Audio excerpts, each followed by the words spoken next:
So you guys seem to really like the look that I wore in my last favorites video, and some of you even requested a tutorial on this teal eyeshadow look. So I'm just going to go ahead and recreate the look today. And starting off with freshly washed hair, I'm going to clip it back. And then I'm going to apply my Dior Creme de Rose lip balm, which is just my absolute favorite. I love it so much and I wear it every single day. Next, taking the Benefit Professional Primer, I'm just going to smooth this over my T-zone. Now to prime my eyes, I'm just going to be using the Lorac Eye Primer, and I'm just going to pat this in with my finger very gently. And for my base, I'm going to be using the Chanel Vitalumiere Aqua Foundation in B30, and I'm just going to be smoothing this over my face with my fingers.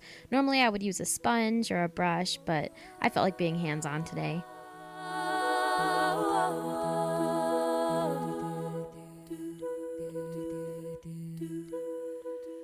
Now that my foundation is all blended into my skin, I'm going to move on to eyeshadow. So starting with this matte cream highlight shade from the Lorac Pro palette, I'm just going to place this underneath my eyebrow, and I'm just using an e.l.f. shader brush. Now once I've got that highlight stamped on, I'm going to take this light brown shade. I'm going to apply this just beneath that, kind of in my socket bone, but blending it a little bit upward. This is just going to be that best friend blender shade, so I'm using a big fat fluffy brush for this. I really prefer to blend as I go when I do my eyeshadow, so I'm going to take a clean fluffy brush and just soften that a little bit. Next, I'm going to take my Maybelline Color Tattoo in Edgy Emerald and apply that to my eyelids. I'm going to try really hard not to get this past my socket because this is just for the eyelid. Even though this is only technically a base, I do want to make sure that as much of my eyelid is covered as humanly possible. Luckily, these are really pigmented and easy to work with.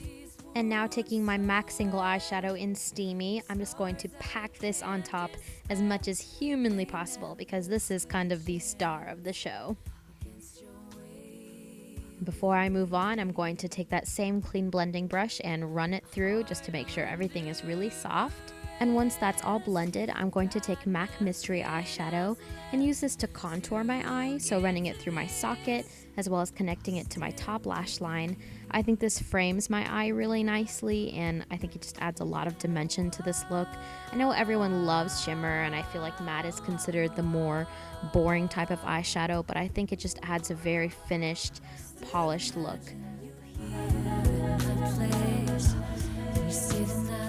Even though I want this to add definition, I do still want it to be blended, so I'm going to take a big fluffy brush and a lighter brown and just soften it up. We don't want this to look like a cut crease or anything crazy. Now for liner, I'm just applying some gel liner with my Real Techniques brow brush to my top lash line. I didn't really do a wing or anything just because I didn't want to take away from the eyeshadow. I wanted it to be kind of the star of the show.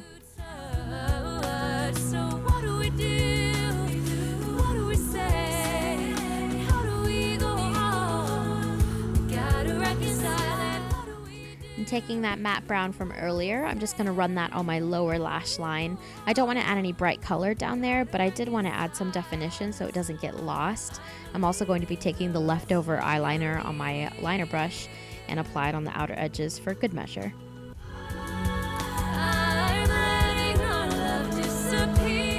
Now moving on to the rest of my face, I'm taking my NARS Creamy Concealer and just applying this anywhere that I think needs a little extra oomph, and just blending that all in with my fingers. There are days where I can leave the house without setting it with the powder, but today I thought I would just add a little bit of extra insurance with my MAC Studio Fix powder. I'm just using a big old brush from Real Techniques. It's awesome.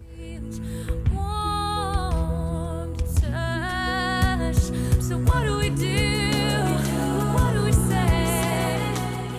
And taking that same brush with my NYX bronzer in Light, I'm just going to take this on the outer edges of my face. I don't always do this, but whenever I wear blue or green eyeshadow, I find I can look a little washed out, so it's nice to add a little bit of color to my face. Then taking a matte peach blush, I'm just going to swirl this on my cheeks to add a little bit more color. And then I'm also going to take my contouring powder from MAC in Harmony and just chisel my cheekbones with this, add a little bit more definition to my face. So since we contoured, gotta highlight, so I'm using this Maybelline Color Tattoo, and I'm applying this to my inner tear duct as well as my Cupid's bow. Since my eyebrows are looking a little lackluster, I'm just going to fill them in with some eyeshadow. I believe I'm using Mystery from MAC again. And just filling them in, concentrating mostly on the edges where they are more sparse.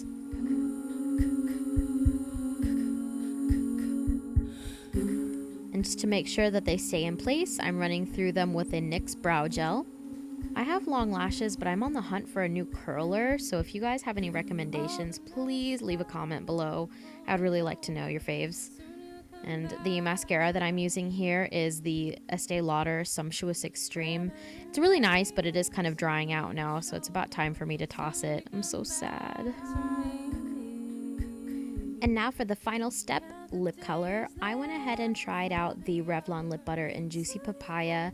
However, if you want to try this or a nude, or if you want to go brighter, you could even do a bright orange.